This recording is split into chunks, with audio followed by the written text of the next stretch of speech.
మన ప్రభువును మన రక్షకుడైన యేసుక్రీస్తు నామమున అందరికీ వందనాలు. దేవునికి స్తోత్రాలు. మనోహరుడైన దేవుడు, మహోన్నతుడైన దేవుడు, మహాగణుడైన దేవుడు మనలందరినీ ప్రేమించి మన జీవితాలలో, మన బ్రతుకుల్లో ఇచ్చిన మరొక నూతన దినమును బట్టి సమస్త మహిమ, ఘనత, ప్రభావములు యేసుక్రీస్తు ప్రభువుకే చెందునుగాక. ఆ దేవాది దేవుడు ఈ నూతన దినములో మనందరికీ ఇచ్చిన దేవుని యొక్క వాగ్దానము, కృపావార్త. కీర్తనల గ్రంథము 68వ కీర్తన 11వ వచనం. సర్వశక్తుడు అక్కడ రాజులను చెదరగొట్టినప్పుడు సల్మోను మీద హిమము కురిసినట్లాయెను. దేవునికి స్తోత్రం కలుగునుగాక, దేవునికి మహిమ కలుగునుగాక. పరిశుద్ధుడైన దేవుని యందు మాకు అత్యంత ప్రియమైన దేవుని ప్రజలందరికీ ఈ దినాన దేవుడిస్తున్న వాగ్దానం. సర్వశక్తిమంతుడైన దేవుడు రాజులను చెదరగొట్టినప్పుడు సల్మోను మీద హిమము కురిసినట్లాయెను. ఎంత మంచి వాగ్దానం అండి. ఈ 68వ కీర్తన అంతా మనం చూసినట్లయితే దేవుడు లేచారు, శత్రువులను చెదరగొట్టారు. దేవుడు లేచారు, శత్రువులను చెదరగొట్టారు. ఇదే మాట మనకు అనేక సార్లు కనపడతా ఉంటుంది. మన దేవుడు సర్వశక్తిమంతుడైన దేవుడు, ఎల్ షడాయ్. ఆయనకు తిరుగనేది లేదు.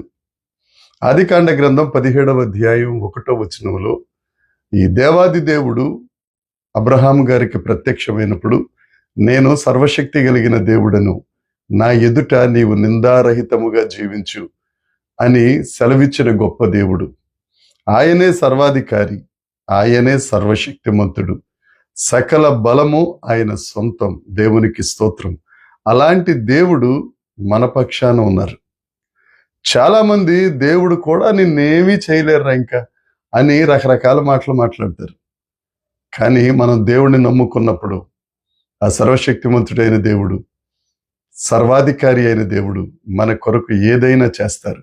ఏ కార్యమైనా చేసి నేను దేవుణ్ణని నిరూపిస్తారు. ఆఖరికి అపవాది కూడా, నీ దేవుడు కూడా నిన్ను వదిలేశాడు, నీ దేవుడిని పక్షాన లేడు, నీ దేవుడు నీకు సహాయం చేయడు, ఆయన వైపు చూడటం వ్యర్థం, ఇలాంటి మాటలన్నీ పలుకుతాడు. కానీ మన దేవుడు మన పక్షాన ఉండే దేవుడు, మన శత్రువులను చెదరగొట్టే గొప్ప దేవుడు. పాత నిబంధన గ్రంథంలో మనం చూసినట్లయితే దావీదు మీద అనేక మంది శత్రువులు కత్తి కట్టారు, యుద్ధానికి కాలు దువ్వారు.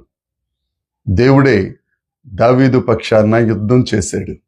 యెహోషాపాతు మీదకి 5గురు రాజులు యుద్ధానికి వచ్చారు.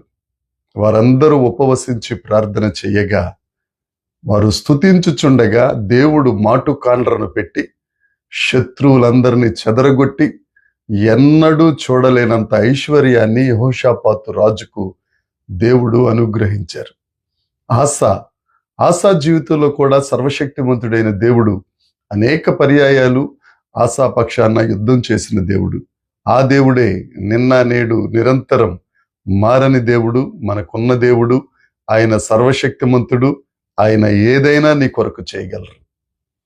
యేసయ్యను నమ్ముకుంటే చాలు, ఆయన మన పక్షాన్ని నిలబడతారంతే. అంతేకాదు, సల్మోను మీద హిమము కురిసినట్లుండెను. సల్మోను అది ఒక ప్రాంతం పేరు, అదొక వ్యక్తి పేరు కూడాను. సల్మోను అనగా నీడ, చీకటి అని అర్థం. ఈ సల్మోను మీద హిమము కురిసినట్లు, హిమము అంటే మంచు. మంచు అనగా దైవలేఖనాల ప్రకారం కృపకు సాదృశ్యం.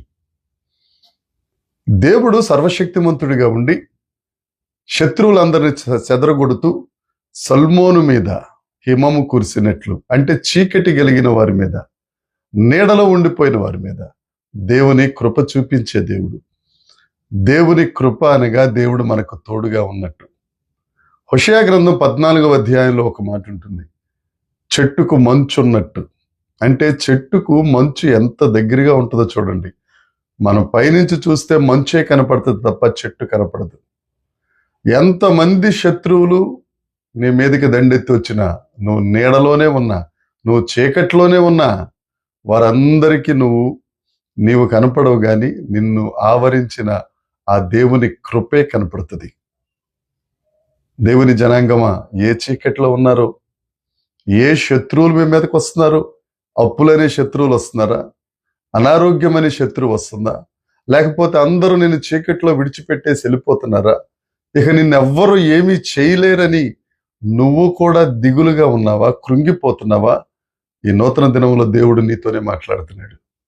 ఆయన సర్వశక్తిమంతుడు, నీ శత్రువులను చెదరగొడతాడు. అంతేకాదు, నీ మీద హిమమును కురిపించే దేవుడు, కృపను చూపించే దేవుడు. ఆ కృప నీ జీవితాంతం శాశ్వతమైన కృపగా నీకు తోడుగా ఉంటుంది. భయపడొద్దు, కృంగిపోవద్దు, దేవుడున్నారు. నువ్వు ఒంటరిగా ఉన్నా సర్వశక్తిమంతుడు నీకు తోడుగా ఉన్నాడు. ఈ వాగ్దానాన్ని స్వతంత్రించుకో. ఈ వాగ్దానాన్ని దినమున నీ చేత్తో పట్టుకో.